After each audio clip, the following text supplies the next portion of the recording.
திருவண்ணாமலையில் இரண்டாவது நாளாக லட்சக்கணக்கான பக்தர்கள் கிரிவலம் சென்றனர். திருவண்ணாமலையில் திங்கட்கிழமை மாலை 6 மணிக்கு 2668 அடி உயர மலையின் மீது ஏற்றப்பட்ட மகாதீபத்தை காண லட்சக்கணக்கான பக்தர்கள் அங்கு திரண்டிருந்தனர். பலத்த மழை காரணமாக மகாதீபத்தை பக்தர்கள் சரிவர தரிசிக்க முடியாத நிலை ஏற்பட்டது.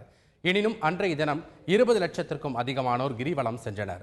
இந்த நிலையில் பௌர்ணமியை முன்னிட்டு நேற்றும் அங்கு திரண்ட லட்சக்கணக்கான பக்தர்கள் மலையில் ஏற்றப்பட்டிருந்த கார்த்திகை தீபத்தை தரிசித்தபடி கிரிவலம் சென்றனர்.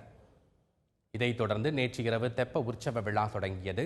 3 நாட்கள் நடைபெறும் இவ்விழாவின் முதல் நாளான நேற்று ஸ்ரீ சந்திரசேகர் தெப்ப உற்சவ பவனி நடைபெற்றது. ஐயங்குளத்தில் சந்திரசேகர் 3 முறை பவனி வந்து பக்தர்களுக்கு தரிசனம் அளித்தார். நாமக்கல் மாவட்டம் திருச்செங்கோடு அர்த்தநாரீஸ்வரர் திருமலையில் கார்த்திகை தீப திருநாளை ஒட்டி சொக்கப்பனை கொளுத்தும் நிகழ்ச்சி நடைபெற்றது.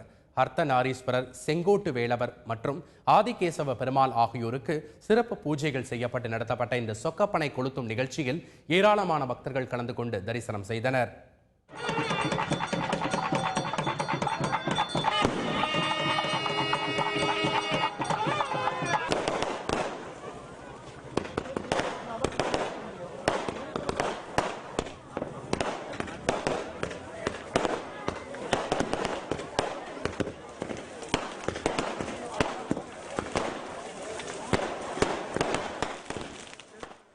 இதேபோல ராமேஸ்வரம் ராமநாத சுவாமி கோவிலில் கார்த்திகை பௌர்ணமியை முன்னிட்டு நேற்று இரவு கிழக்கு வாசல் பகுதியில் திருப்புரசுரனை வதம் செய்யும் நிகழ்ச்சி நடைபெற்றது.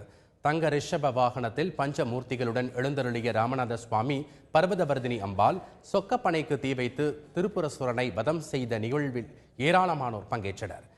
தொடர்ந்து 4 ரத வீதிகளில் சுவாமி வீதி உலா நடைபெற்றது.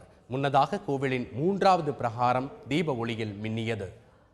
கார்த்திகை தீப திருவிழாவை முன்னிட்டு திண்டுக்கல் தாடிக்கொம்பு பகுதியில் உள்ள ஸ்ரீனிவாச பெருமாள் கோவிலில் 1,40,000 விளக்குகள் ஏற்றி வைத்து விஷ்ணு தீபம் கொண்டாடப்பட்டது. சங்கு, சக்கரம், தாமரை போன்ற பல வடிவங்களில் தீபங்களால் அலங்கரிக்கப்பட்டு சிறப்பு பூஜைகள் நடத்தப்பட்டது. இந்த தீப திருவிழாவில் ஆயிரக்கணக்கானோர் கலந்து கொண்டார்கள்.